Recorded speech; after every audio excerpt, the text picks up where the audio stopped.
Bismillahirrahmanirrahim. Assalamualaikum warahmatullahi wabarakatuh.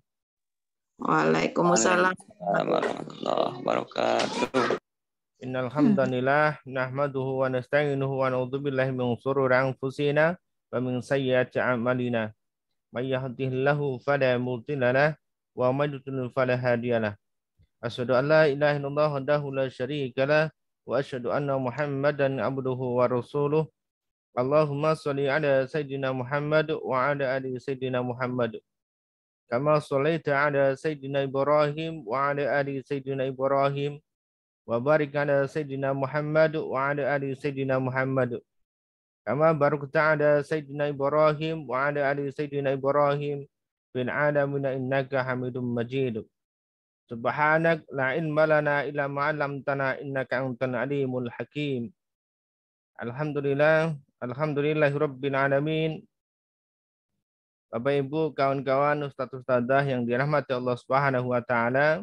Alhamdulillah kembali pada pekan ini, pada malam hari ini kembali kita dipertemukan oleh Allah Subhanahu wa taala.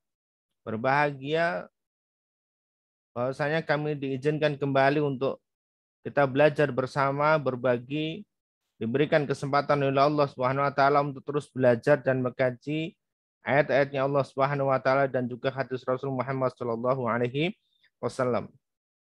Mudah-mudahan forum kajian ini betul-betul diberkahi oleh Allah Subhanahu wa taala, didoakan oleh para malaikat dan juga setiap kita dimohonkan ampunan oleh Allah Subhanahu wa taala. Kawan-kawan yang dirahmati Allah Subhanahu wa taala, ustaz-ustadzah, Bapak Ibu, sesuai dengan tema kita pada malam hari ini yaitu adalah membangun taman-taman yang penuh dengan rezeki. Bisa kita bayangkan Bapak Ibu, tatkala Bapak Ibu sekalian ingin menangkap kupu-kupu, tentu kita butuhkan sebuah wasilah. Tatkala Bapak Ibu tanpa mempersiapkan terlebih dahulu, langsung menangkap gitu saja, mengejar, maka ini tentu dibutuhkan energi yang cukup ekstra. Maka teorinya adalah bagaimana agar kita itu dimudahkan dalam menangkap kupu-kupu tersebut, yaitu adalah kita membangun taman-tamannya. Membangun taman-taman bunga yang nanti dengan sendirinya kupu-kupu itu akan berdatangan. Sehingga tatkala kupu-kupu sudah mengumpul, kupu-kupu sudah berdatang ke dalam taman yang kita persiapkan, maka disitulah nanti kita dengan mudahnya untuk menangkap kupu-kupu tersebut.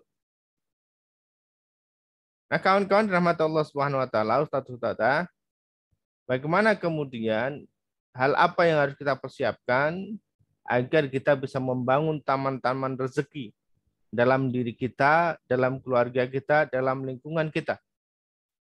Nah, ini adalah materi kajian pada malam hari ini. Mohon izin untuk menyampaikan.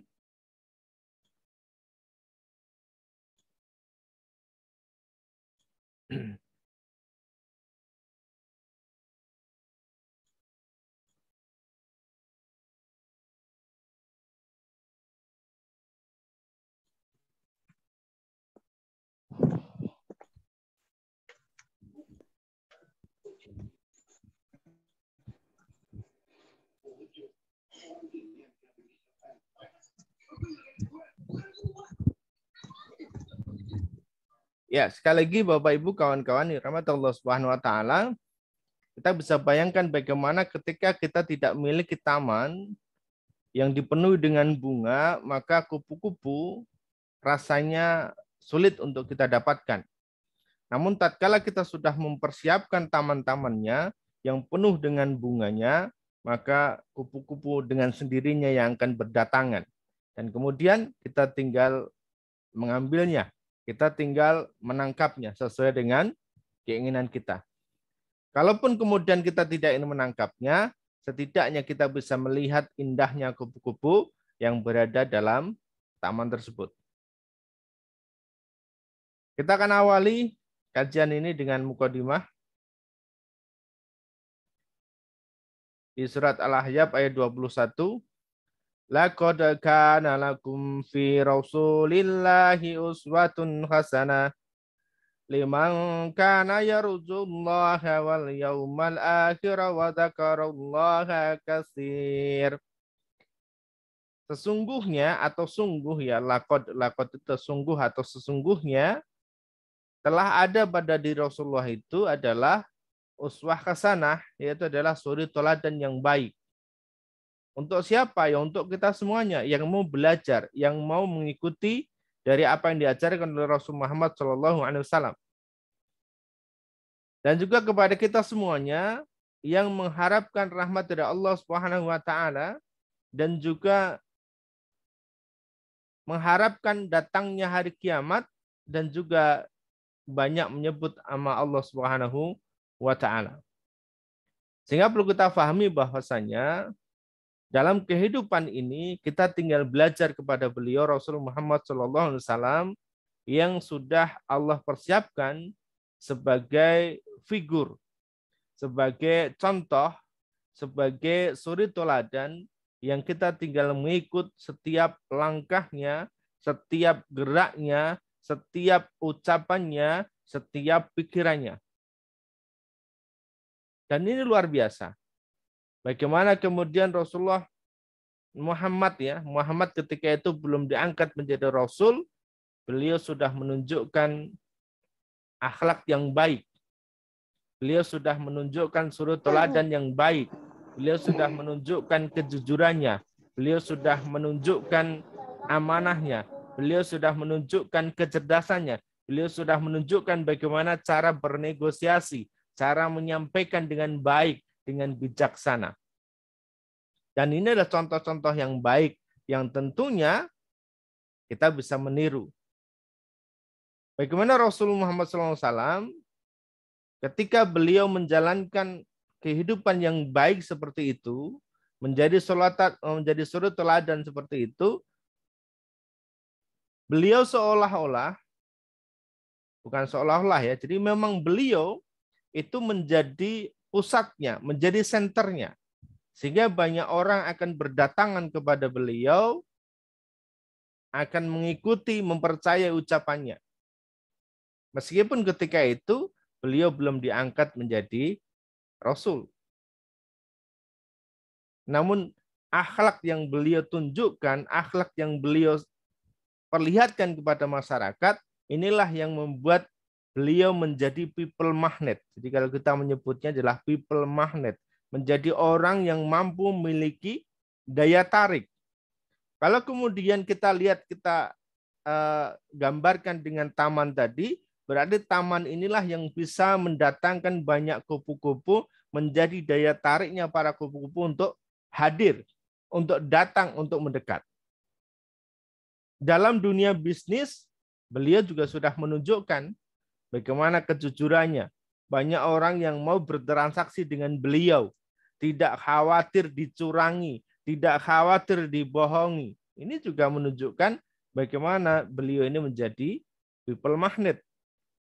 Sekali lagi kemudian Allah sebutkan bahwa ini adalah uswah yang baik. Ada contoh, ada suri teladan. Maka patutlah kita dan juga anak generasi kita kemudian untuk menjadikan Rasul ini sebagai panutan, sebagai gambaran bahwa kelak kita akan mencontoh beliau. Bagaimana pola pikirnya, bagaimana lisannya, bagaimana tingkah lakunya, bagaimana cara berjalannya, dan seterusnya. Meskipun kemudian setelah itu beliau diangkat menjadi Rasul, maka semakin sempurnalah akhlak beliau. Yang kemudian lisan beliau, ucapan beliau, tindakan beliau itu adalah berdasarkan pada Al-Quran. Ini kan ya. Jadi bagaimana kemudian ketika kita ingin menjadikan rumah-rumah kita menjadi taman-taman rezeki, diri kita menjadi taman-taman rezeki, menjadi pribadi yang bisa mendatangkan banyak rezeki, maka contohlah Rasul Muhammad SAW. Beliau tidak punya modal. Teman-teman sampai sekarang pun juga banyak ya yang masih berpikiran, Ustadz, Kang, Gimana nih, saya mau usaha tapi nggak ngerti modalnya dari mana. Contoh Rasulullah ya. Rasulullah bergerak tanpa modal. Rasulullah bergerak dengan kepercayaan, dengan amanah, dengan akhlak yang baik, dengan tutur kata yang baik. Kenapa beliau menjadikan dirinya sebagai people magnet? Beliau menciptakan taman-taman kebaikan dalam dirinya sehingga orang itu nggak segan mendekat kepada beliau. Orang itu nyaman ketika bersama dengan beliau, ketika bersanding dengan beliau. Dan ketika bertransaksi dengan beliau, mereka tidak pernah khawatir ketika harus dibohongi dan sebagainya. Dalam rumah tangga beliau pun juga sama, menunjukkan bagaimana rumah tangga ini yang kemudian menjadi pelajaran bagi rumah tangga yang lainnya. Bagaimana kasih sayangnya beliau kepada keluarga, kepada anak-anak dan sebagainya. Sekali lagi kawan-kawan, laqad kana lakum fi Rasulillahi uswatun hasanah. Bahwa sesungguhnya sangat benar sekali bahwa di dalam diri Rasulullah itu ada suri teladan yang patutlah kita jadikan sebagai contoh dan juga panutan. Kita lanjut.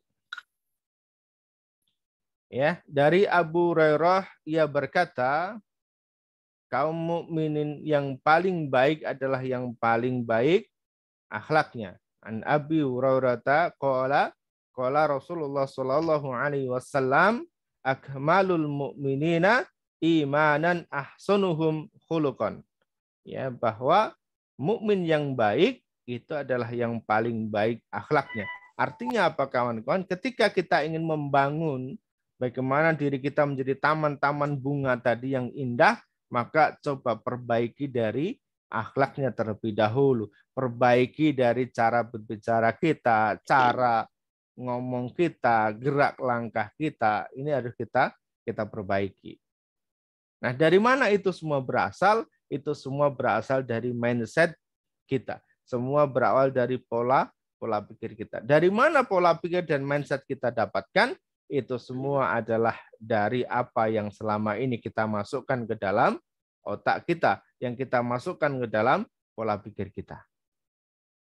Maka sering kami sampaikan kawan-kawan, ketika antum semuanya, teman-teman semuanya, maka coba mulai seleksi lagi apa yang masuk ke dalam otak. Ini harus disaring, harus betul-betul yang positif, harus betul-betul yang baik, yang negatif jangan masuk. Ya, ibaratnya teko itu akan mengeluarkan apa yang kita masukkan dalam teko. Teko akan mengeluarkan air susu ketika yang kita masukkan adalah air susu. Teko akan mengeluarkan kopi manakala kita masukkan kopi. Dan teko juga akan mengeluarkan teh manakala kita masukkan air teh. Begitu juga sebaliknya, teko akan mengeluarkan air comberan manakala kita juga masukkan air comberan. Maka sekali lagi kawan-kawan, Bapak Ibu, Ustadz, coba kita mulai lagi benahi mindset kita, benahi pola pikir kita dengan cara kemudian memasukkan hal-hal yang positif, memasukkan hal-hal yang baik ke dalam otak kita. Sehingga apa? Kita akan memiliki lisan yang baik, tindakan yang baik, dan lisan dan juga tindakan inilah yang kemudian nanti kita akan sebut sebagai akhlak.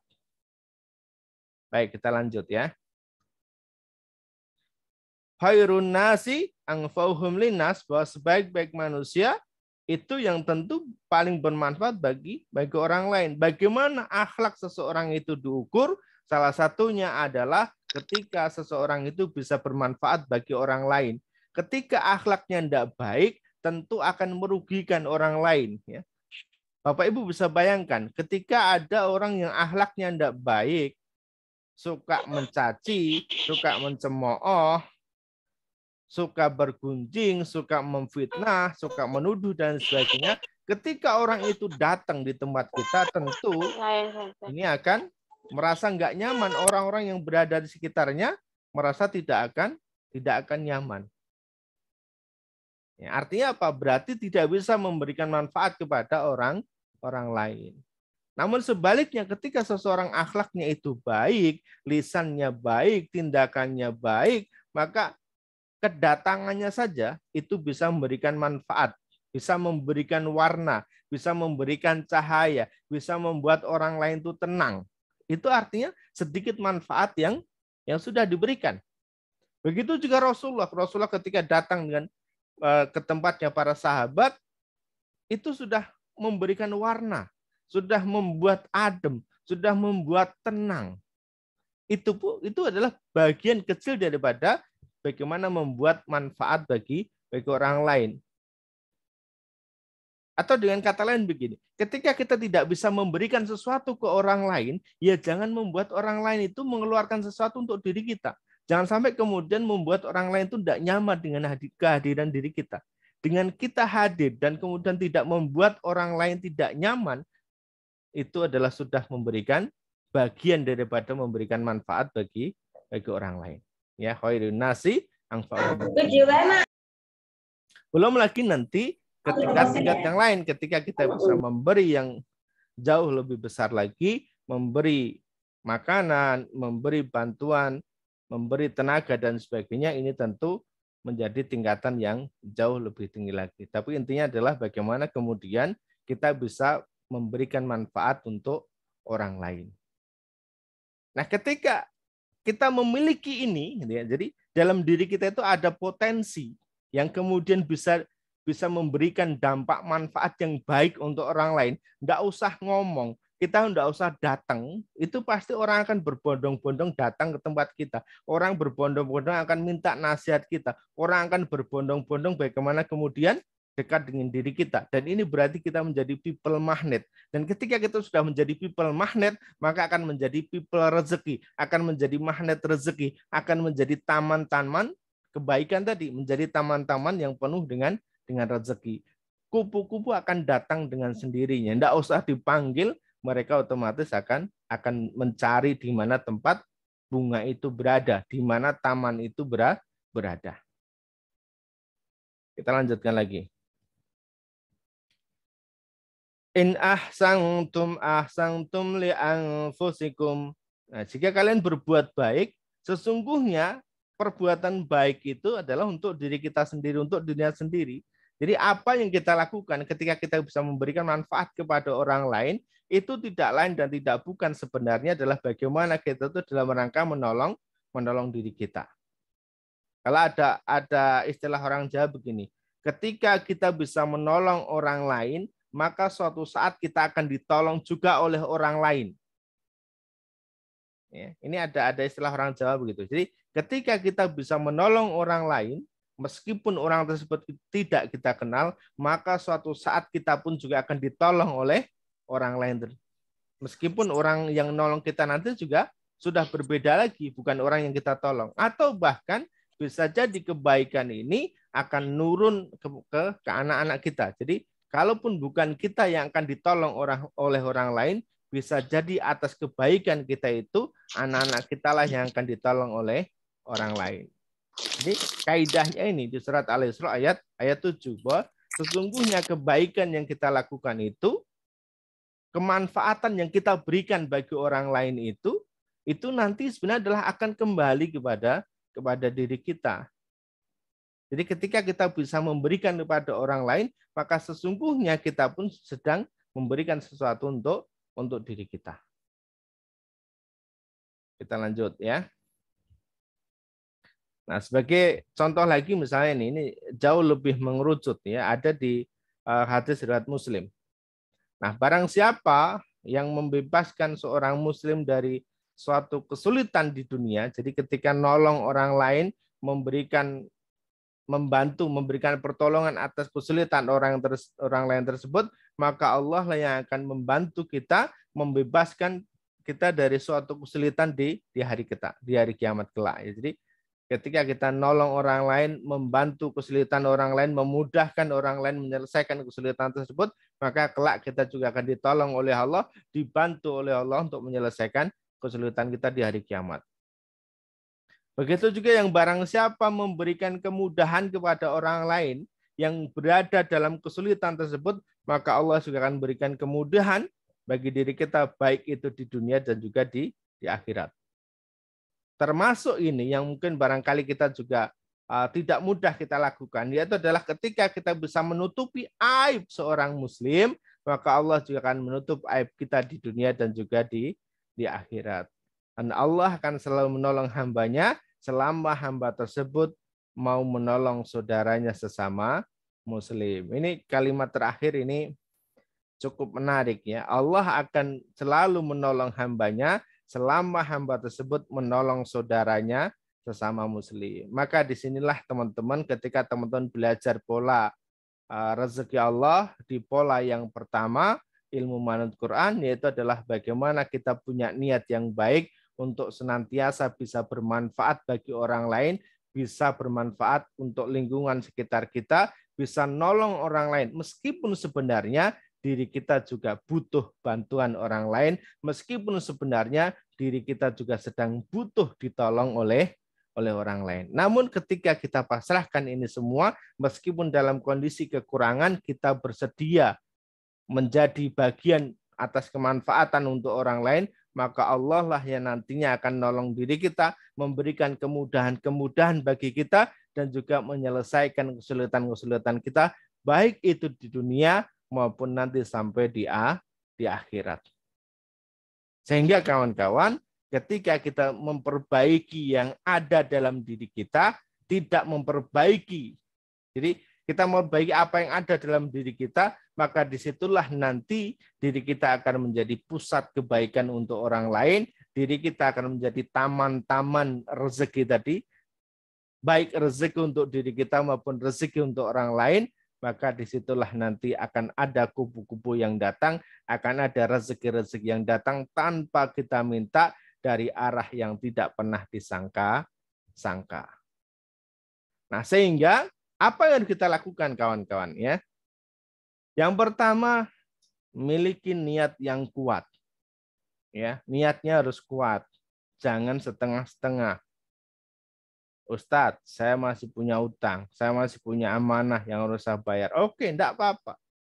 Bantu orang lain bagaimana agar mereka juga bisa menyelesaikan amanah mereka. Bantu mereka agar juga bisa menyelesaikan persoalan-persoalan yang mereka hadapi. Maka nanti Allah lah yang akan menolong diri kita. Maka niat ini harus kuat dulu ya. Jangan sampai kemudian niatnya goyah di tengah jalan ya. Niat yang kuat, niatnya harus baik, harus lurus, harus besar, bisa menjadi kebaikan bagi orang lain. Kemudian yang kedua, take action. Jangan menunggu besok. Jangan menunggu saya selesai masalahnya. Jangan menunggu utang saya lunas dulu, saya baru ngebantu orang lain. Jangan nunggu persoalan saya kelar dulu baru nolong orang lain. Enggak, action sekarang, take action. Enggak usah nunggu besok, enggak usah nunggu pekan depan, enggak usah nunggu bulan depan. Modal apa yang kita miliki, itulah yang kita gunakan untuk nolong orang lain. Saya enggak punya apa-apa Ustadz. Ya enggak, Pak. Yang enggak punya apa-apa itu ya apa yang kau punya? Doa Ustadz. Oke, doa. Doakan orang lain. Doa ikhlasmu itu, teman-teman berdoa ikhlas untuk orang lain, untuk gurunya, untuk temannya, untuk keluarganya dengan ikhlas tulus, maka insya Allah akan sampai kepada Allah Subhanahu wa Ta'ala, akan diaminkan oleh malaikat. Dan kemudian malaikat akan kembali mendoakan dengan doa yang sama. Saya punyanya uang sedikit Ustadz. Oke, enggak apa-apa uang sedikit, boleh. Saya enggak punya uang, punyanya makanan Ustadz. Boleh, silahkan. Take action. Yang penting take action. Bagaimana kemudian menjadi bagian dari kebaikan. Lalu yang ketiga, apakah hanya sampai di take action saja? Tidak. Lanjutkan take action-nya itu dengan fastabiqul khairat, dengan berlomba-lomba untuk menjadi lebih baik lagi, Rasulullah menyampaikan bahwa orang kelak yang akan mendapatkan syafaatku adalah orang yang paling banyak sholawatnya. Artinya berlomba-lomba untuk bersolawat,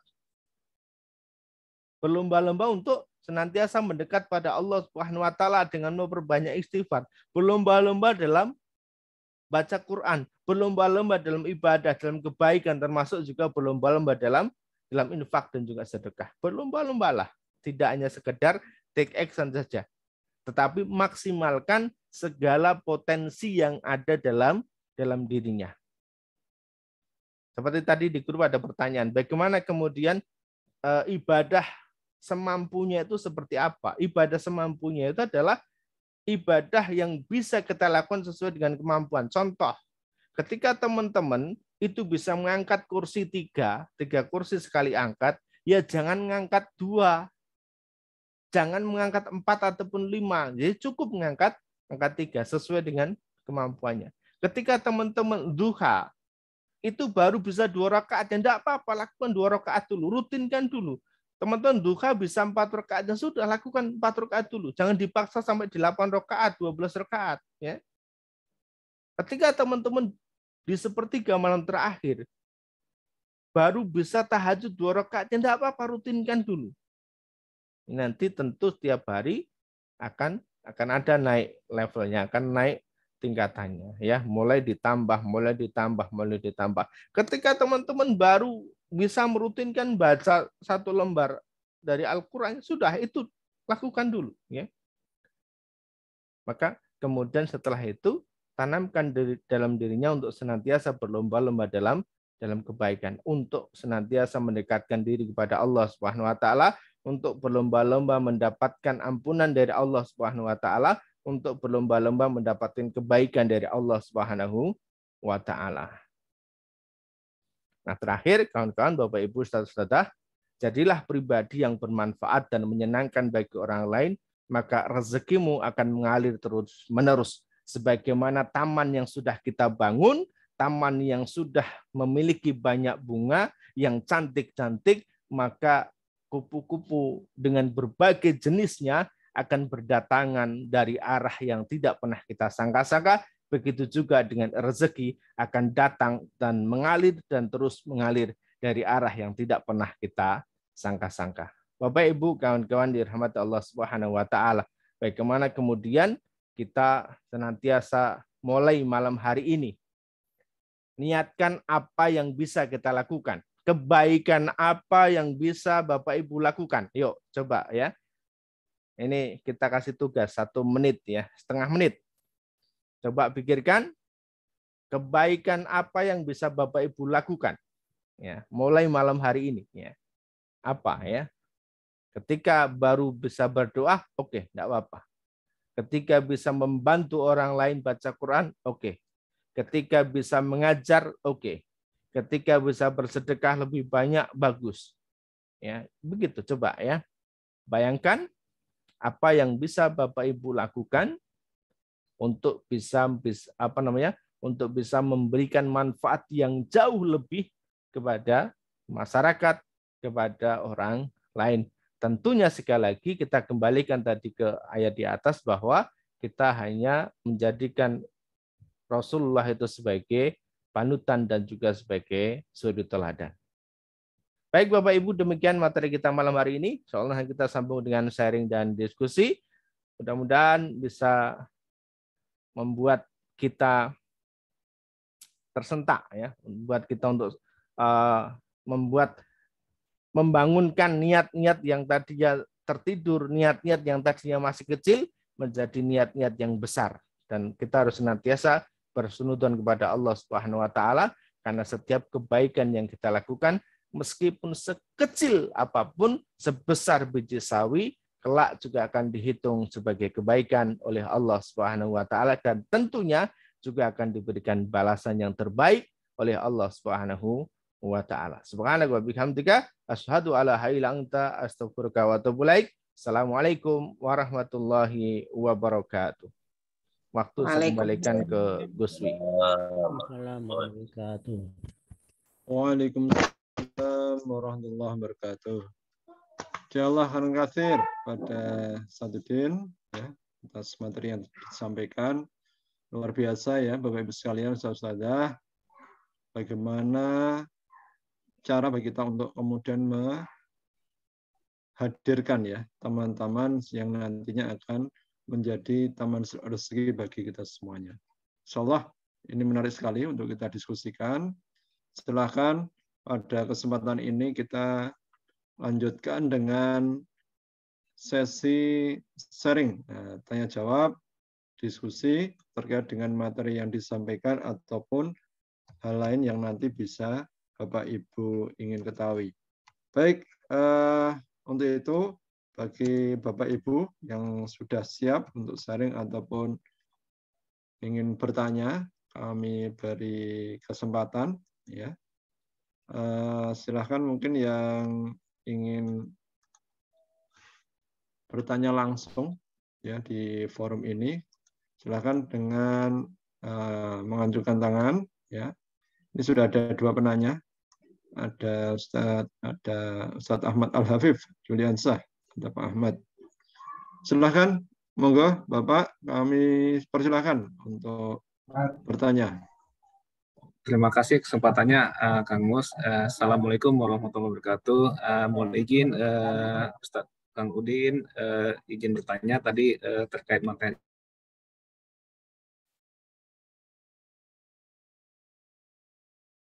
sangat menarik ya. Jadi materi yang rezeki. Mungkin tadi sudah dijelaskan di akhir session bagaimana kita itu menjadi bermanfaat dan menyenangkan bagi orang lain. Pertanyaan saya adalah bagaimana kalau kita mendoakan orang itu dengan hal-hal yang kebaikan, walaupun sebenarnya secara hubungan orang itu pernah ada sesuatu yang berbuat jahat kepada kita, karena tentunya yang saya tahu kita mendoakan orang itu berbuat baik itu nanti akan sebenarnya akan berdampak kepada kita juga. Pertanyaan saya, apakah hal itu menjadi salah satu suatu perbuatan yang bermanfaat dan akan menyenangkan bagi orang lain dan bahkan bisa akan mengalirkan rezeki yang akan mengalir terus-menerus. Mungkin butuh penjelasan ini, Ustadz Kang Udin. Terima kasih atas jawabannya. Assalamualaikum warahmatullahi wabarakatuh. Waalaikumsalam warahmatullahi wabarakatuh.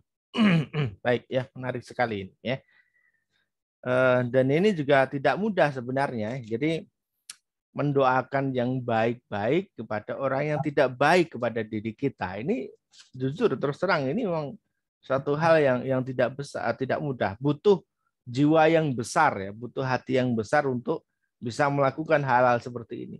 Namun ketika ini bisa dilakukan maka top ya, jos. Orang-orang yang bisa melakukan seperti ini itu adalah orang-orang yang bijaksana, orang-orang yang baik ya. Orang-orang yang levelnya sudah bukan manusia biasa lagi gitu ya. Jadi sudah sering disakiti, dicaci, dihina, difitnah, tapi masih aja berbuat baik ya. Dan ini juga pernah contohkan Rasul Muhammad SAW ya, ketika beliau dibilang gila gitu ya, dibilang gila, beliau pun masih senantiasa berbaik ya. Salah satu sahabat namanya Imron ya, bahkan beliau datangi si Imron ini dengan membawa 200 ekor unta. Ya. Enggak ditolak, enggak ditemui ini ya. Karena memang ya tadi enggak ditemui, tapi suruh ninggal untanya 200. Dia pulang Rasulullah. Di hari berikutnya datang lagi dengan bawa 200 ekor unta. Enggak ditemui dia, tapi suruh ninggal itu untanya. Dia pulang dia. Nah, kemudian datang lagi nih Rasulullah dengan bawa 200 ekor unta lagi. Nah, di yang ketiga ini barulah beliau sadar bahwa ini bukan manusia biasa. Sudah dihina, difitnah, dicaci, dimaki. Datang ke rumah tidak ditemui.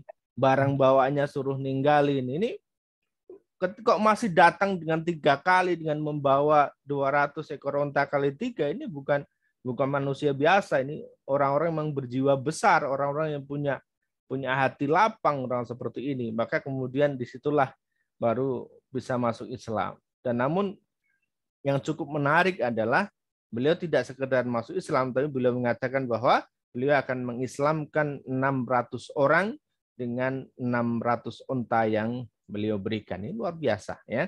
Jadi bagaimana kemudian orang-orang yang tadi kembali ke orang-orang yang tidak baik kepada diri kita, tetapi masih kita berikan doa-doa yang terbaik, ini adalah luar biasa. Yang kedua, setiap doa itu akan kembali kepada diri kita, kepada orang-orang yang mendoakan. Ini luar biasa ya.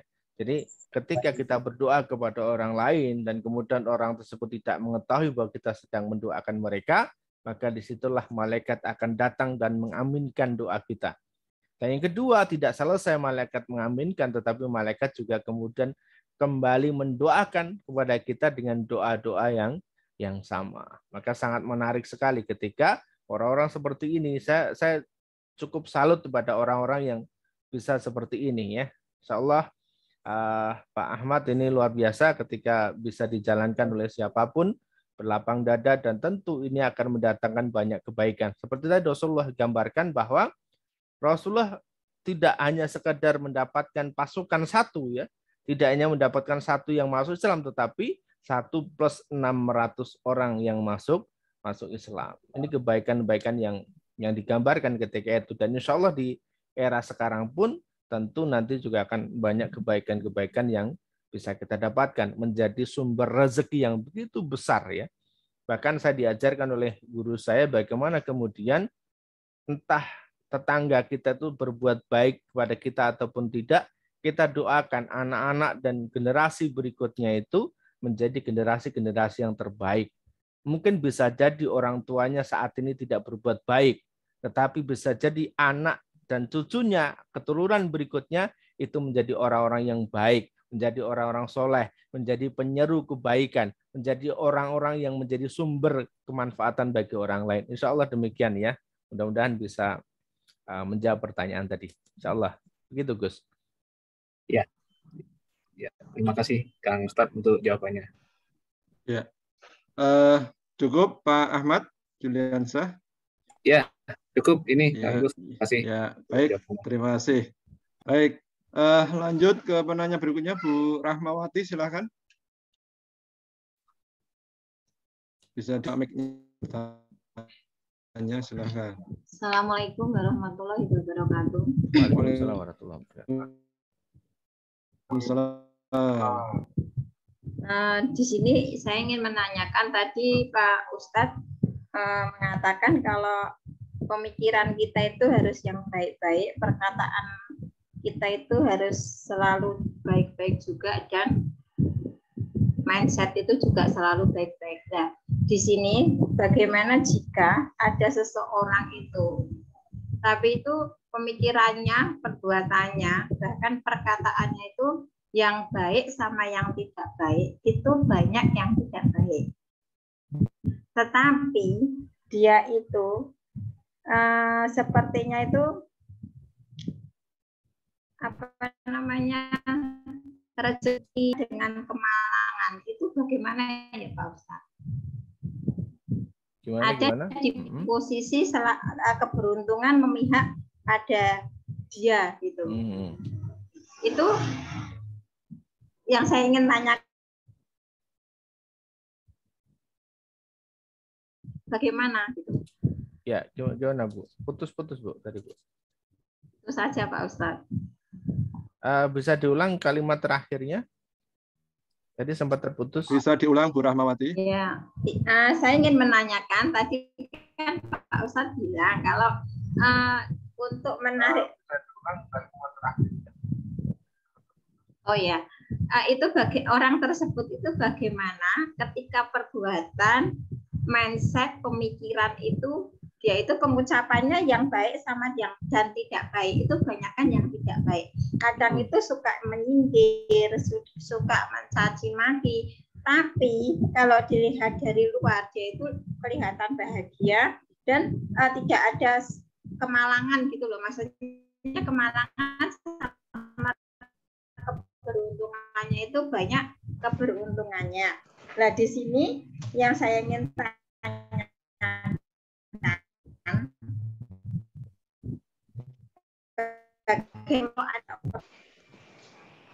itu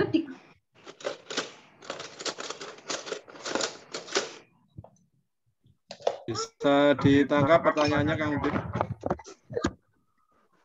Gimana Gus terakhir Gus? Kalau tidak salah yang saya pahami, ketika ada orang yang mungkin berakhlak kurang bagus atau mungkin dicontohkan dengan perkataan yang kurang baik, tapi sepertinya kebaikan berpihak pada dia. Gitu ya Bu ya? Iya, betul. Baik. Itu, kan? Oke. Baik, yang pertama ini terkait dengan kelihatan, ya. Jadi kelihatan seolah-olah terlihat begitu, atau dalam kacamata orang lain. Ini yang terkadang kemudian kita suka menjudge orang lain, ya. Karena kita sebenarnya juga tidak ngerti dalamnya itu kayak gimana, ya. Bisa jadi seseorang itu kelihatan tidak baik, tapi mungkin barangkali beliau adalah orang-orang yang baik. Contoh misalnya, ya. Kita coba berpikir positif aja dulu, ya. Contoh misalnya, beliau memang terlihat sering berbuat kasar, ucapannya kasar ketika di luar, tetapi bisa jadi ketika di sepertiga malam terakhir beliau nangis sama Allah Subhanahu wa taala, minta diampuni oleh Allah Subhanahu wa taala, dan bahkan beliau juga bisa jadi mendoakan orang lain, mendoakan tetangganya, mendoakan orang-orang yang pernah dia sakiti dan sebagainya. Kita nggak ngerti juga apa yang beliau lakukan di belakang kita. Karena tidak mungkin selama 24 jam kita ngikuti beliau terus, kan tidak mungkin. Atau bisa jadi di belakang kita beliau memiliki amalan yang luar biasa, misalnya sedekahnya tanpa henti, sedekahnya jor-joran misalnya tanpa kita ketahui, atau memang sengaja beliau sembunyikan. Kita nggak ngerti juga dalam hal ini, karena sekali lagi kalau kemudian kita berbicara kelihatannya, ya kita nggak bisa menilai secara keseluruhan. Yang kedua, tadi ada juga kelihatan bahagia. Lagi-lagi ini kelihatan, ya. Artinya apa yang terlihat oleh pandangan kita, terlihat oleh mata kita, ini adalah seolah-olah bahagia, kelihatannya begitu. Dan kita juga sebenarnya tidak paham apakah kemudian betul-betul mereka itu bahagia secara lahir dan batin, apakah hanya sekedar ketika nampak di depan masyarakat saja. Kita nggak ngerti juga. Karena sebenarnya banyak juga teman-teman kita itu, ya, mohon maaf, ya, saya juga tidak akan sebutkan namanya, di mana-mana ketika di luar itu seolah-olah tidak punya beban, tidak punya persoalan, tidak punya utang, seolah rezeki lancar, punya pekerjaan mapan, tetapi di belakang ini mereka juga sedihnya minta ampun, ya Allah, masih punya amanah sekian, masih punya utang sekian. Mereka terlihat tersenyum, terlihat bahagia, itu ketika di luar. Tapi ketika mereka sendirian, Masya Allah, nangis juga mereka itu, sedih juga. Hanya karena memang tidak ingin menampakkan kesedihan itu di depan publik, di depan umum. Jadi yang ditampakkan adalah bahagianya saja. Ini, jadi sekali lagi ini terkait dengan kelihatan. Kita tidak ngerti aslinya seperti apa. Bahkan ada orang bilang bahwa rumput tetangga itu selalu jauh lebih hijau. Kita nggak ngerti juga, ya. Nah, tetapi kalau kemudian ini kita coba berpikir husnudzonnya dulu. Yang ketiga, apapun kondisinya, entah yang kita lihat ini benar ataupun tidak, kita nggak ngerti latar belakang yang kita tidak ketahui, kita bisa menyampaikan bahwa kita anggap saja bahwa ketika ada orang yang tidak baik, ibadahnya bolong-bolong atau mungkin bahkan tidak pernah ibadah, tetapi seolah-olah, lagi-lagi seolah-olah, ya, seolah-olah rezekinya lancar, dimudahkan oleh Allah Subhanahu wa taala, bisa jadi ini adalah istidratnya Allah Subhanahu wa taala. Apa itu istidrat? Istidrat itu adalah, kalau dalam bahasa yang mudah itu adalah dibiarkan, pembiaran gitu, ya. Sebagaimana seorang anak yang sudah dibiarkan oleh orang tuanya. Jadi dikasih tahu, ndak mau ngikutin, ngeyel, bandel, suka ngelawan orang tua. Akhirnya orang tua apa? Lepas tangannya, sudah. Suka-suka lo deh, mau gimana pun terserah lo deh. Tapi ingat, ya, ntar itu namanya dicoret dari kartu keluarga, sehingga besok ketika bagi warisan beliau nggak dapat. Istidrat begitu, seolah-olah kita diberikan rezeki begitu berlimpah oleh Allah Subhanahu wa taala, tapi nggak ngerti kelak di akhirat kita tidak akan mendapatkan kebaikan apapun. Ya tadi, kenapa? Karena sudah dicoret dari kartu keluarga. Sudah tidak ada namanya di situ, nggak dapat warisan besoknya. Jadi itu Bu Rahmawati, ya. Tadi kalau sekali lagi saya ulang terkait dengan kelihatan, ya. Kelihatan beliau tidak baik, bisa jadi beliau baik. Yang kedua, kelihatan bahagia, bisa jadi beliau juga sebenarnya tidak bahagia-bahagia amat gitu. Yang ketiga, bisa jadi ketika seseorang melakukan keburukan, kemaksiatan kepada Allah Subhanahu wa taala, namun rezekinya selalu berlimpah lancar, seolah-olah demikian, bisa jadi ini adalah istidratnya Allah Subhanahu wa taala. Kita harus senantiasa berhusnudzon aja, Bu Rahmawati. Kita senantiasa berdoa, doakan aja.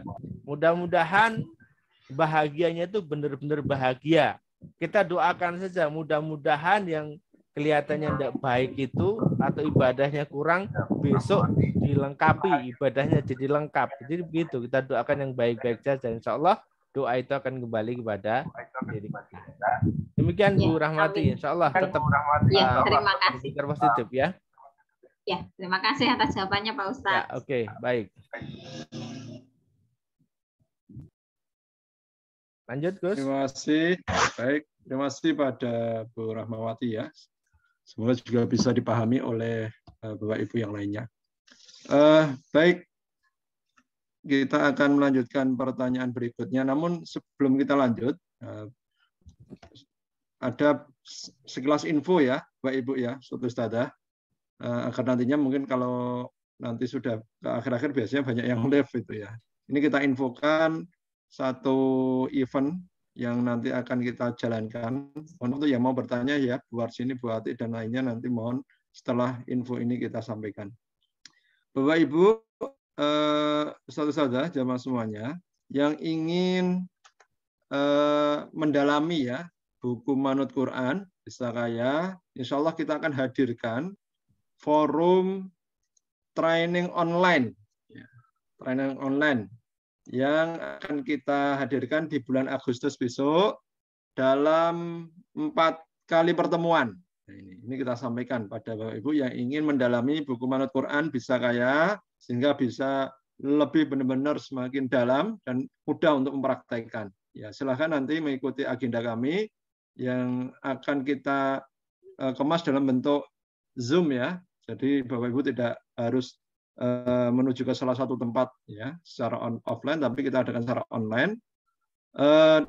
Dikemas dalam 4 kali pertemuan ya, di hari Sabtu Ahad ya tanggal 13, 14, 20, 21 Agustus 2022. Waktunya malam hari ya. Insya Allah tidak mengganggu kegiatan Ibu di siang hari, Bapak Ibu di siang hari, mulai jam 8 sampai jam 10. Kita akan bedah, kita akan kupas lebih mendalam buku Manut Quran ya bersama Ustadz kita Kang Udin Yulianto. Dalam kegiatan itu kita memohon kesediaan Bapak Ibu untuk berinfak ya sebesar 150.000 dan silahkan nanti bagi yang ingin ikut gabung join di acara itu bisa menghubungi nomor 0852 2648 8203 ya. Ini nanti silahkan diperhatikan, nanti info ini akan kita share ke grup-grup WA yang ada di Bapak Ibu semuanya. Baik, ini info sekilas ya yang kita sampaikan. Harapannya Bapak Ibu tetap mendapatkan informasi ini sebelum nanti mungkin ada yang mendahului untuk keluar dari grup ya, dari acara Zoom ini. Baik, kita akan lanjut ke pertanyaan berikutnya. Bu Warsini, silakan. Assalamualaikum warahmatullahi wabarakatuh. Waalaikumsalam warahmatullahi wabarakatuh. Warahmatullahi wabarakatuh.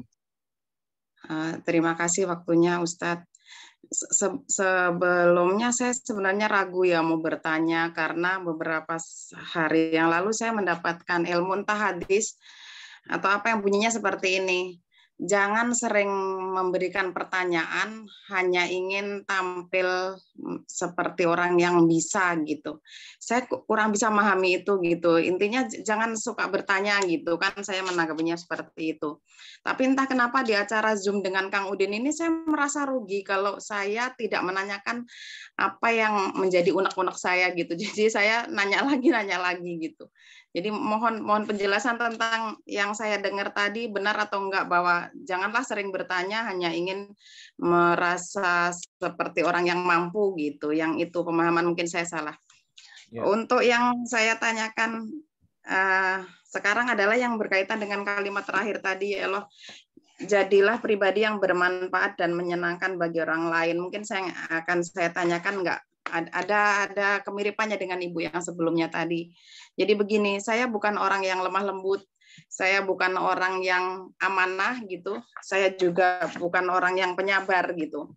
Tapi entah kenapa setiap saat selalu dapat seperti orang-orang memberikan amanah atau kepercayaan gitu yang sebenarnya saya juga belum tentu bisa menjalankan, Ustadz gitu. Saya mohon sarannya gitu. Saya itu orangnya kasar, ceplas-ceplos gitu. Saya bilang tidak suka kalau memang saya tidak suka. Saya bilang salah kalau orang yang di depan saya salah gitu. Jadi nggak bisa nutup-nutupin gitu. Tapi dengan sikap saya seperti itu, kenapa orang-orang di sekitar saya itu justru makin banyak yang memberi kepercayaan atau amanah kepada saya gitu. Seperti yang baru saya alami hari ini gitu, saya diberikan amanah untuk menjaga anak tetangga yang dia ditinggal ke rumah sakit karena orang tua suaminya sakit gitu. Anaknya diserahkan kepada saya gitu untuk menjaganya, sedangkan dia sendiri punya keluarga yang lebih dekat gitu. Itu yang baru saya alami hari ini, dan mungkin sebelum-sebelumnya juga banyak banget amanah yang saya berat gitu menjalaninya gitu. Saya tuh bukan orang yang baik. Saya takut nggak bisa menjalanin orang yang beri amanah kepada saya, Ustadz gitu. Saya merasa orang yang kasar, saya nggak sabar gitu. Jadi apa yang harus saya lakukan, Ustadz? Itu pertanyaan saya. Terima kasih. Ya. Oke. Baik, yang pertanyaan tadi ya, yang pertama ya, terkaitnya jangan bertanya. Ya. Itu artinya adalah kaitannya. Jadi orang bertanya itu ada dua. Orang bertanya itu ada dua. Yang satu dia sudah paham, sudah ngerti, tapi tetap bertanya. Yang kedua, orang yang memang nggak ngerti, nggak paham, maka dia bertanya. Nah, yang dimaksudkan tadi itu memang bukan hadis ya, tapi yang dimaksudkan tadi itu adalah ini kaitannya dengan adab, Bu ya, dengan adab ini, dengan akhlak dan juga adab. Itu adalah bahwasanya orang yang pertama itu ketika dia sudah paham, sudah ngerti, ya bisa jadi orang tersebut hanya ingin menguji. Jangan-jangan ini bisa nggak nih kalau saya kasih pertanyaan seperti ini nih. Jangan-jangan nggak bisa ngejawab kan seperti itu ya. Tetapi ada juga orang yang sebenarnya dia ngerti, ya, dia sudah ngerti, tetapi dia tetap bertanya, bukan untuk dirinya, tetapi untuk orang lain. Karena bisa jadi kalau tidak beliau yang bertanya, orang itu nggak akan bertanya tentang pertanyaan itu, gitu loh. Karena orang yang mau bertanya itu juga tidak mudah, ya. Orang mungkin bisa punya pertanyaan tapi tidak bisa menyampaikan, sehingga sampai acara selesai ya tidak muncul pertanyaan itu. Maka ada orang-orang yang sebenarnya sudah paham, tapi mencoba untuk bertanya. Agar apa? Agar orang lain itu juga paham terkait dengan pertanyaan tersebut. Nah, yang ketiga adalah tadi, berarti orang yang memang bertanya karena memang betul-betul belum paham, belum ngerti. Agar apa? Agar dia ngerti dan agar dia paham. Atau agar jauh lebih mantap lagi pertanyaan apa yang dia sudah paham itu jauh lebih mantap lagi seperti itu ya. Maka yang tadi dikaitkan dengan apa yang Ibu sampaikan itu adalah janganlah bertanya itu kalau hanya ingin sekedar menguji atau ingin tampil bahwa oh dia itu sebenarnya sudah ngerti, sudah bisa. Jangan seperti itu ya. Lalu kemudian yang kedua, ini sebenarnya adalah kesempatan. Jadi Ibu diberikan kesempatan, Ibu diberikan peluang untuk apa? Kalau tadi Ibu bilang bahwa saya ini orangnya belum amanah, saya orangnya ini masih masih lemah, saya orangnya ini suka nggak sabaran misalnya seperti itu ya. Ini berarti memang Ibu diberikan kepercayaan untuk belajar ya, untuk belajar dan terus mencoba belajar agar menjadi orang yang jauh lebih sabar lagi, orang yang jauh lebih amanah lagi. Karena berarti dalam dirinya Ibu ini ada potensi seperti itu. Jadi ada orang-orang yang diberikan kepercayaan, diberikan amanah, diberikan tugas, itu bukan karena dia sudah mampu, tetapi karena dia punya potensi untuk mampu, maka diberikan tugas, diberikan amanah tersebut. Nah, termasuk kalau saya melihat berarti Ibu ini memang oleh Allah Subhanahu wa taala diberikan peluang untuk Ibu belajar. Belajar apa? Jauh lebih sabar lagi, belajar jauh lebih amanah lagi. Insya Allah seperti itu, Bu. Ya, diambil saja peluang ini dan Ibu manfaatkan untuk senantiasa jauh lebih baik lagi daripada hari-hari sebelumnya.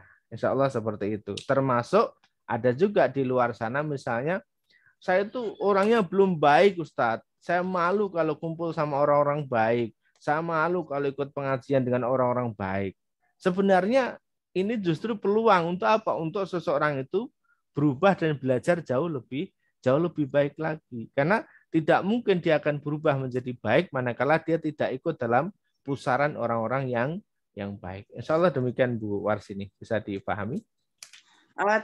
Terus bagaimana kita punya rasa menjalankan itu terpaksa karena udah dipercaya orang gitu. Kayaknya kita itu mungkin jadi kelasnya kurang gitu, merasa nggak percaya. Nah, maka tadi ya hilangkan rasa itu, ya. Hilangkan rasa ndak pede, hilangkan rasa ndak enak. Karena ini Allah yang mempercayakan, Allah yang memberikan peluang, ya. Orang lain itu, tetangga itu mempercayakan kepada ibu tentu karena Allah yang membisikkan bahwa oh ini orang bisa dipercaya, orang ini bisa belajar untuk jauh lebih baik lagi. Maka hilangkan keraguan-keraguan itu, belajarlah bahwa insya Allah jenengan ibu bisa jauh lebih baik lagi. Insya Allah demikian Bu. Ya, hilangkan rasa was-wasnya itu. Ya, baca ta'awud, mohon berlindung pada Allah Subhanahu Wa Taala, hilangkan dari rasa was-was. Ya, misalnya baca surat Al-Ikhlas, Al-Falaq juga An-Nas. Insya Allah seperti itu Bu. Jadi punya rasa nggak enak hati dengan saudara-saudaranya yang tadi. Ya enggak apa-apa. Ya gimana lagi, ini kan beliau yang berikan amanah ya. Beliau yang berikan amanah ya, diterima aja insya Allah ya. Mudah-mudahan tidak terjadi salah paham insya Allah. Baik Ustaz. Terima kasih penjelasannya. Ya, baik, Assalamualaikum warahmatullahi wabarakatuh.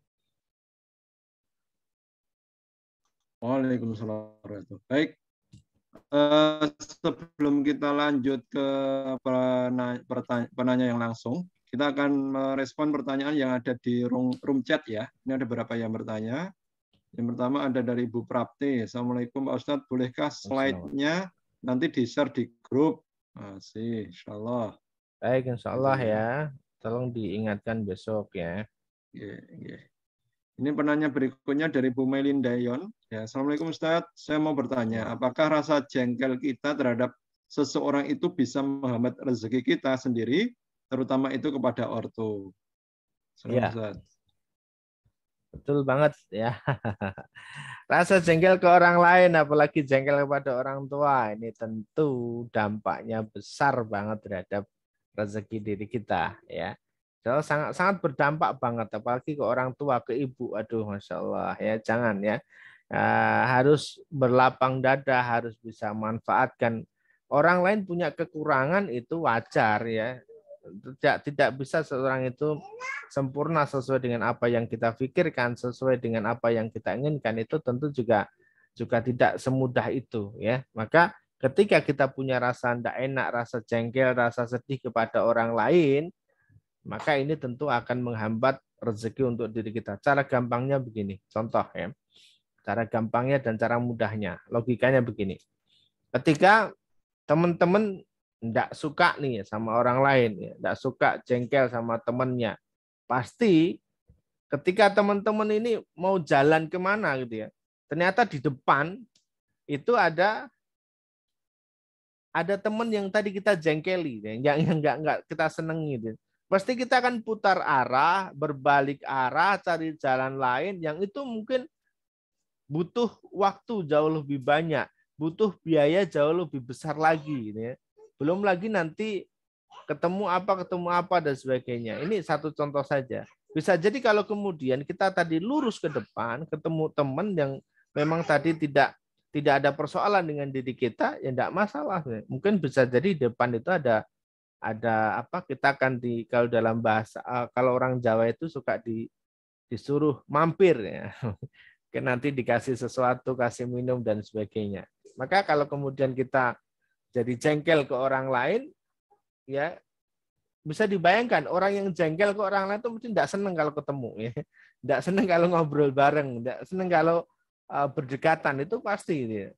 Apalagi kalau kemudian dengan orang tua kita jauh lebih, Masya Allah, jauh lebih tidak enak dan jauh lebih menghambat. Maka durhaka kepada orang tua termasuk bagian dosa besar dan inilah yang kemudian menjadi penghambat rezeki untuk diri kita. Ya. Nanti kalau kita belajar tentang konsep rezeki, ini adalah bagian bagaimana kemudian rezeki kita jadi seret, jadi mampet, tidak keluar airnya. Ini kalau kita punya keran itu mampet, ketutup, nah ini.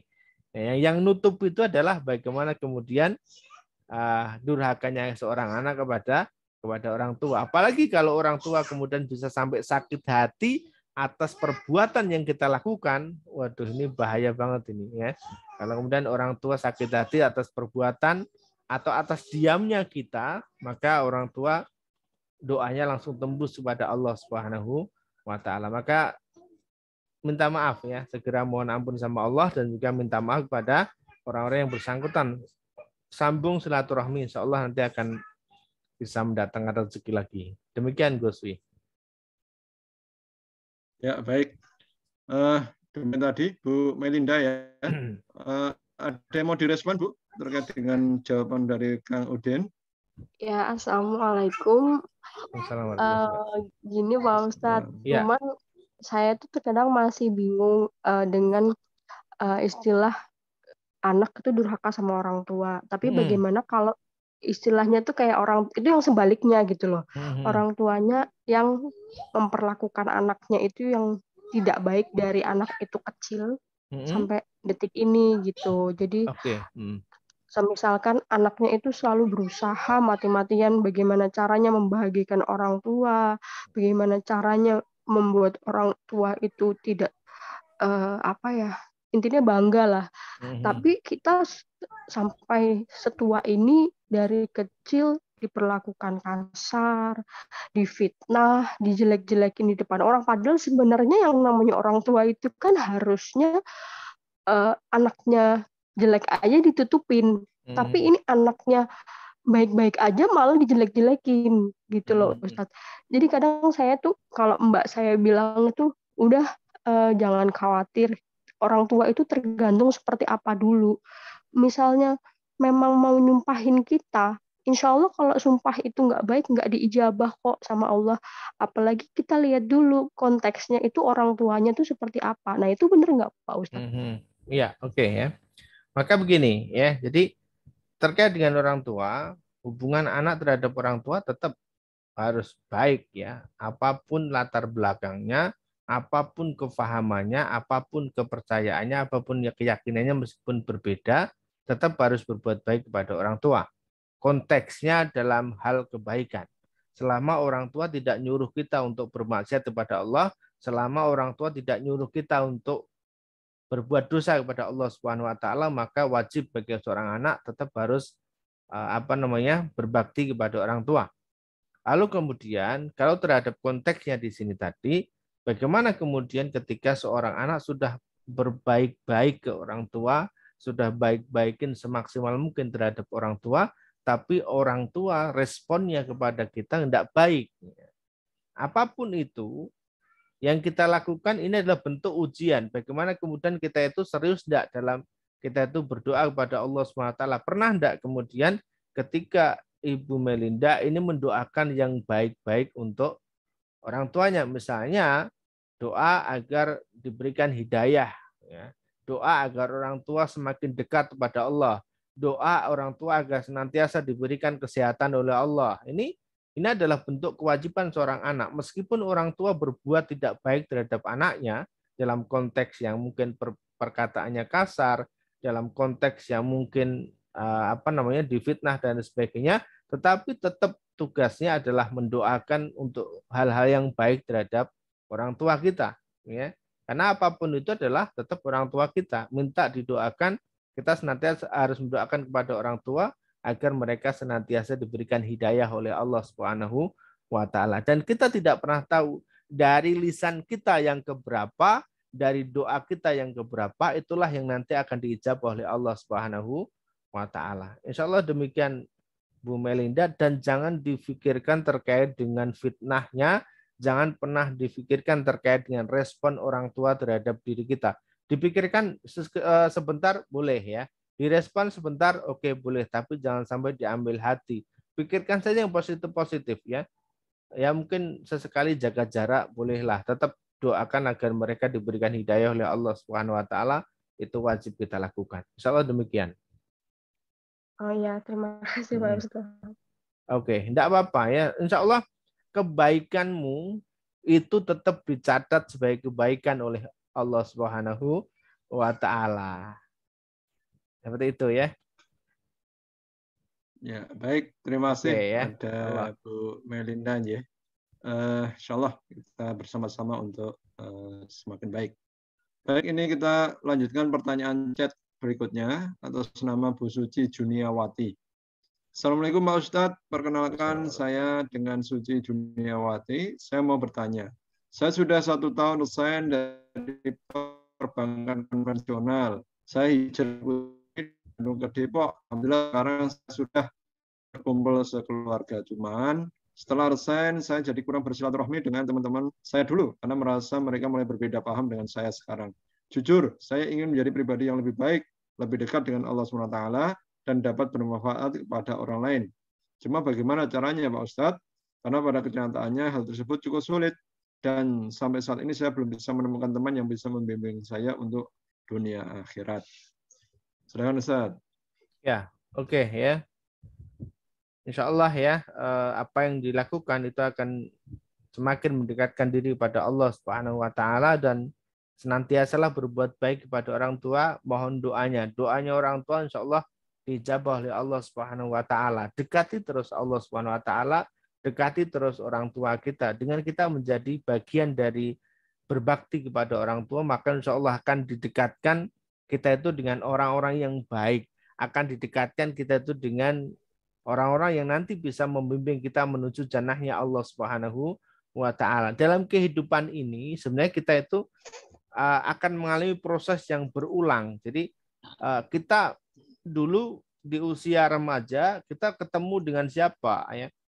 Biasanya kita ada satu kumpulan, misalnya ada teman-teman, kita punya teman yang sok paling pintar misalnya, kita punya teman yang pendiam, kita punya teman yang pintar bicara, kita punya teman yang pintar negosiasi.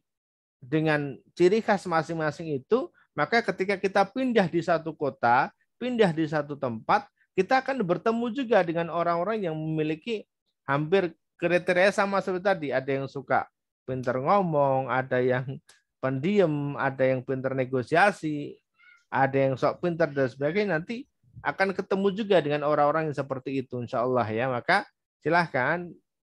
Yang terpenting kalau saya melihat di sini adalah kejar atau raih ridhonya orang tua, doa orang tua insya Allah akan dijabah oleh Allah Subhanahu wa taala. Dengan terus kita memperbaiki diri, mendekatkan diri kepada Allah Subhanahu wa taala, maka kita akan didekatkan dengan orang-orang yang baik, dengan orang-orang yang bisa membimbing kita sampai dengan jannahnya Allah Subhanahu wa taala. Insya Allah demikian. Ya, baik, terima kasih Ustaz.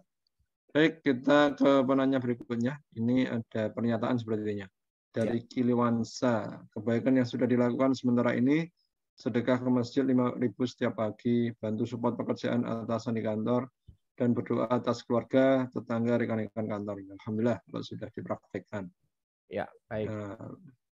Ini ada yang izin live, oke.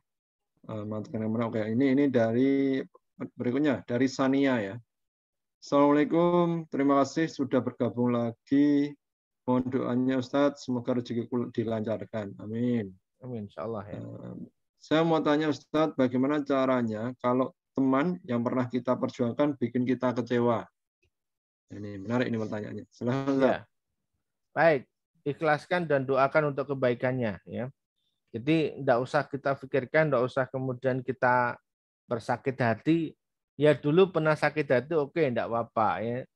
Itu di masa lalu. Untuk saat ini kita perbaiki aja, bahwa sekarang kita ikhlaskan, kita berpikir positif, kita doakan mereka agar mendapatkan kebaikan dari Allah Subhanahu wa taala. Karena kalau kemudian kita tidak bisa melepaskan rasa itu, justru diri kita yang masih sakit hati. Bisa jadi teman kita di luar sana tertawa-tawa, tersenyum-senyum. Kita sendiri yang masih menahan rasa sakit, jangan ya. Kita yang rugi ya. Kita yang rugi. Maka silakan diikhlaskan aja, enggak apa-apa. Yang berlalu biar berlalu. Setiap kebaikan yang kamu lakukan itu tetap akan dicatat oleh Allah Subhanahu wa taala dan akan diganti, akan dibalas dengan kebaikan-kebaikan yang jauh lebih besar lagi.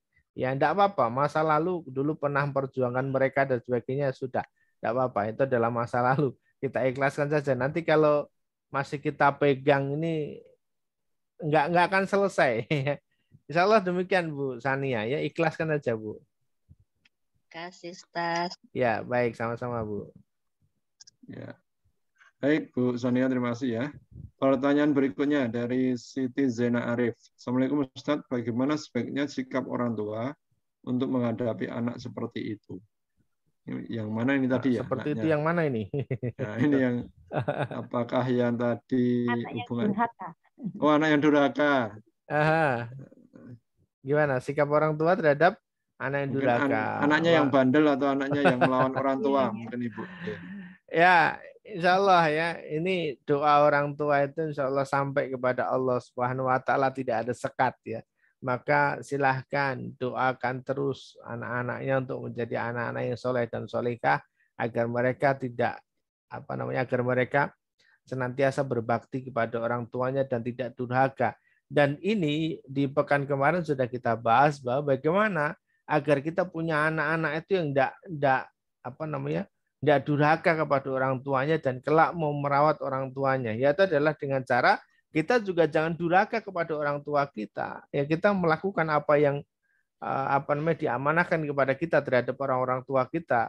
Kita tetap mendoakan orang-orang tua kita, maka insya Allah anak-anak kita pun akan meniru terhadap apa yang kita lakukan. Kalau kemudian kita sendiri juga durhaka kepada orang tua kita, maka sangat wajar kalau anak-anak kita juga durhaka terhadap diri kita. Coba cek ya, 90% ini terjadi di kalangan kita, di kalangan teman-teman semua ya, di sekitar kita.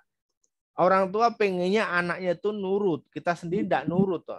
Ya, orang tua tuh pengen anak-anaknya mereka jadi anak-anak yang soleh dan solihah, mau ngaji, mau belajar. Orang tua sendiri aja nggak mau ngaji, nggak mau belajar. Bagaimana itu bisa terjadi? Ya. Insya Allah demikian Bu Zainiah ya. Maka dengan cara kita berbakti juga kepada orang tua, maka insya Allah anak-anak kita juga akan berbakti terhadap diri kita. Doakan terus ya agar Allah senantiasa membimbing diri kita dan juga anak-anak kita insya Allah Bu. Terima kasih Pak Ustaz. Ya oke. Baik, terima kasih Bu Zainah ya. Pertanyaan dari chat room cukup. Ini ada yang izin. Kita ke penanya langsung. Ada Ibu Atik. Silakan Bu Atik. Ada yang ditanyakan? Monggo.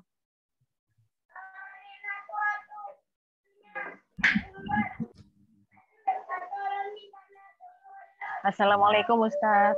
Waalaikumsalam warahmatullahi wabarakatuh. Silakan. Saya di sini sebenarnya mau berterima kasih sama Ustadz karena dengan Kumanatul Quran saya di forumnya di judulnya Lunas Utang dalam 40 hari. Di sini ada menyebutkan keempat yaitu jual aset. Alhamdulillah, terima kasih Ustadz atas pencerahannya. Saya mengikutinya, saya berniatkan untuk melunasi amanah saya yang masih ada. Yang kedua, melunasi amanah adik saya, adik kandung saya, dan mohon doanya menjual aset untuk membiayai adik saya mencari pekerjaan. Jadi insya Allah nih bulan depan dia akan pergi ke UK. Saya mengikuti ini, insya Allah saya juga menjalankan lagi rutinitas saya yang dulu memang sudah selalu saya lakukan, cuman sempat mandek karena mungkin diingatkan dengan membaca buku ini. Terima kasih. Saya hanya mengucapkan itu. Terus satu lagi, saya pertanyaannya mungkin menyimpang dari materi. Saya ingin tanya, kalau kita pengen mendorong saudara kita yang memang dia itu untuk ikhlas menerima mungkin ada masalah rumah tangga lah, mungkin yang menghimpit dia yang udah bertahun-tahun. Tapi sepanjang ini saya hanya suruh ikhlas, dia nggak bisa, Ustadz. Kayaknya benar-benar sudah. Bagaimana caranya bagaimana caranya saya bisa? Saya sudah selalu doakan beliau untuk ikhlas, karena kalau menurut saya sesuatu cobaan kalau kita ikhlas, insya Allah dikasih jalan secara langsung. Kalau menurut saya seperti, karena kalau cobaan seberat apapun sebenarnya akan dihadiahkan seberat lebih berkali-kali. Nah, itu kalau saya punya keyakinan seperti itu. Tapi untuk meyakinkannya bagaimana caranya itu yang baik? Ya. Biasanya orang-orang yang tidak bisa ikhlas seperti ini karena masih pakai logika, ya. Jadi logikanya itu yang lebih maju lebih dulu, ya. Yang diutamakan adalah logikanya. Mereka selalu berpikir bahwa apa-apa pakai logika, apa-apa pakai logika. Sedangkan pertolongan Allah, solusi dari Allah itu nggak pakai logika. Allah bisa kasih solusi dari mana saja, lewat mana saja. Ketika kita kehilangan sesuatu, maka pasti kita akan mendapatkan sesuatu. Ini kadang logika, kalau dipikir secara logika, ya dari mana? Nggak ada jalannya, nggak ada caranya begitu. Tapi sekali lagi Allah itu tidak pakai logika untuk memberikan sesuatu yang kita inginkan, yang kita harapkan, yang terbaik untuk diri kita itu adalah tanpa logika, ya. Maka kalau kemudian tetap kita paksakan dengan sesuatu yang tidak pakai logika, maka mereka juga tidak akan mudah untuk menerimanya, ya. Maka coba aja pakai logika, ya. Jadi ketika memberikan contoh kepada mereka dengan contoh-contoh yang logika, ya. Apa yang membuat mereka itu berat untuk ikhlas itu apa? Ya coba nanti digali dulu, ya. Ini kalau para psikolog itu pasti ditanya dulu, ini apa yang membuat dia itu berat? Pasti ada sesuatu yang membuat dia itu berat. Misalnya, ya, yang membuat dia itu berat, misalnya dia bisa jadi kecewa yang begitu mendalam, atau mungkin dia ketika berat tidak ikhlas itu adalah takut. Jadi takut menghadapi hari esok misalnya, atau tidak yakin akan adanya pertolongan Allah Subhanahu wa taala. Maka coba pakai logika, ya. Saya sering sampaikan begini ke teman-teman. Ini salah satu contoh, misalnya seseorang yang tidak bisa ikhlas lantaran karena takut menghadapi hari esok, ya. Contoh misalnya begini. Atau tidak yakin terhadap adanya pertolongan dari Allah Subhanahu wa taala yang nggak pakai logika tadi. Saya sering sampaikan begini. Ketika ada orang yang datang, ya, dia entah dari mana saja, dia punya ada orang datang, dia posisinya kaya raya, datang nemui ente, ketemu sama kamu, kemudian dia mengatakan bakal nolongin kamu, ya, bakal memberikan apapun yang kamu inginkan, bakal ngasih apa yang kamu minta, bakal melunasi semua utangmu.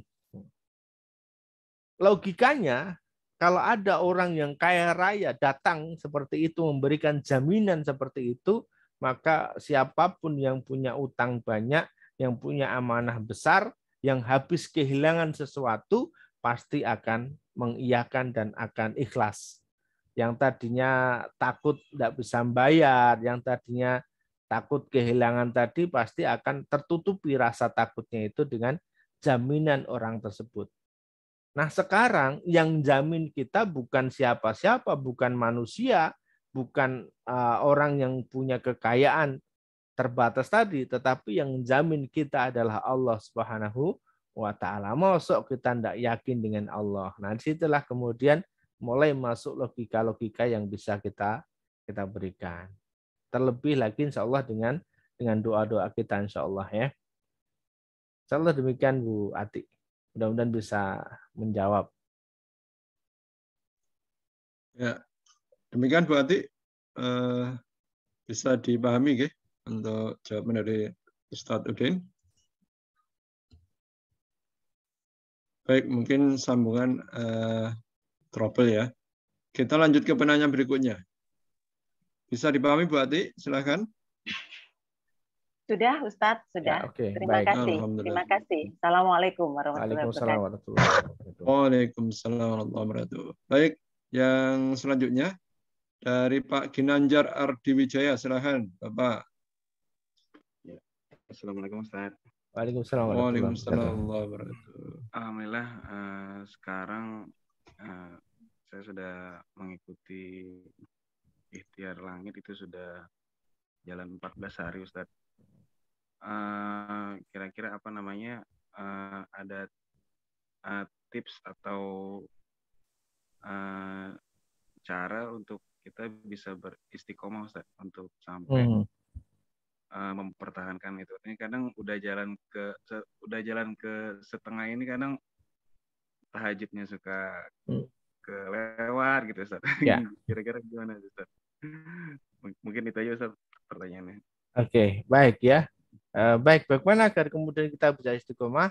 Jangan sendirian Pak Ginanjar ya. Kalau sendirian berat ya. Jadi ibaratnya kalau dorong mobil mogok nih, kalau sendirian ini tentu agak berat. Kalau rame-rame jauh lebih ringan Pak Ginanjar. Nah, siapa yang bisa ngeramein kita? Ya keluarga kita, ajak dong ya. Diajak dong istrinya, anak-anaknya diajak dong. Insyaallah jauh lebih ringan tuh dorong mobil mogoknya ya. Kemudian senantiasa berkomunitas dengan orang-orang yang baik, yang saling mengingatkan tadi, saling fastabiqul khairat ya, saling mengingatkan dalam kebaikan, saling mengingatkan dalam kesabaran dan juga kebenaran. Insya Allah nanti akan kita itu terpacu gitu. Oh iya, ini saya malu nih kalau saya nggak bergerak, kalau saya nggak ibadah malu nih ya. Seperti itu nanti akan secara otomatis fisik kita itu akan cara ini akan tersimulasi tersimultan ya benar ya, tersimulasi untuk kita itu terstimulus ya, diberikan stimulus agar kita itu untuk senantiasa berbuat baik dalam lingkungan yang baik Pak. Jadi jangan sendirian nih. Itu Pak Ginanjar kuncinya. Kalau sendirian ya ada kalanya lemah, itu wajar lah insyaallah ya. Iya Ustaz. Oke ya. Ya. Terima kasih Ustaz. Baik. Wassalamualaikum warahmatullahi wabarakatuh. Baik, alhamdulillah. Pertanyaan sudah selesai Ustaz. Ya, baik. Mau last statement? Baik, kawan-kawan Bapak Ibu yang dirahmati Allah Subhanahu wa taala, alhamdulillah ya. Kajian-kajian kita juga sudah berjalan cukup lama dan program-program kita insyaallah juga sudah berjalan. Tadi sudah disampaikan ada info terkait dengan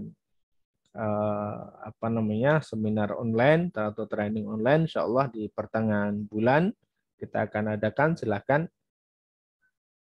nanti teman-teman bisa mengikuti ya, bisa daftar kepada admin, insyaallah kita akan adakan. Dan untuk yang terdekat nanti Agustus, yang kemarin teman-teman sudah menunggu-nunggu, kita akan buka kembali kelas untuk 30 hari challenge ya.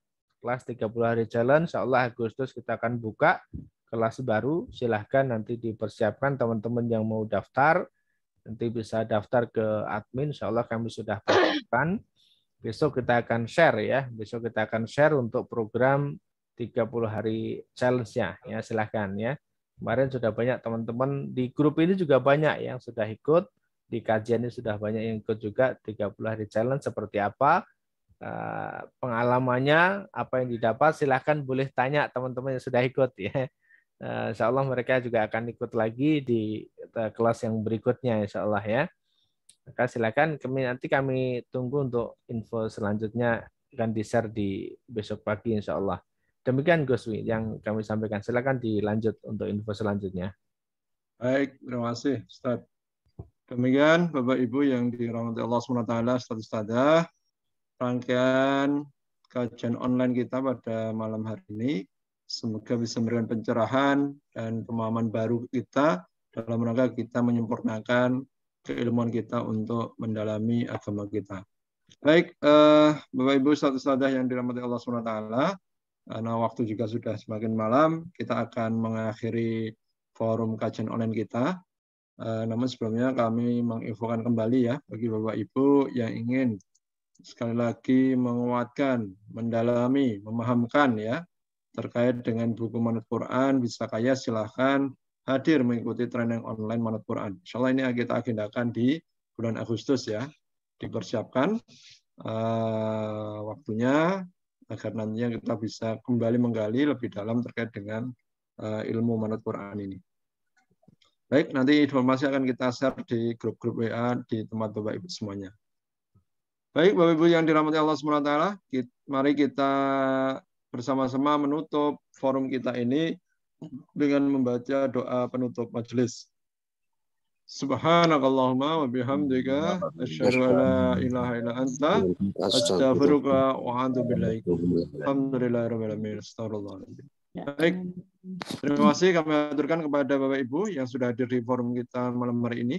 Dan terima kasih pada Ustadz Udin yang juga sudah bersama kita menambah wawasan dan keilmuan bagi kita semuanya. Dari kami, jika ada kekurangan dan kesalahan, kami mohon maaf yang sebesar-besarnya. Kami undur diri, kami tutup dengan Assalamualaikum warahmatullahi wabarakatuh.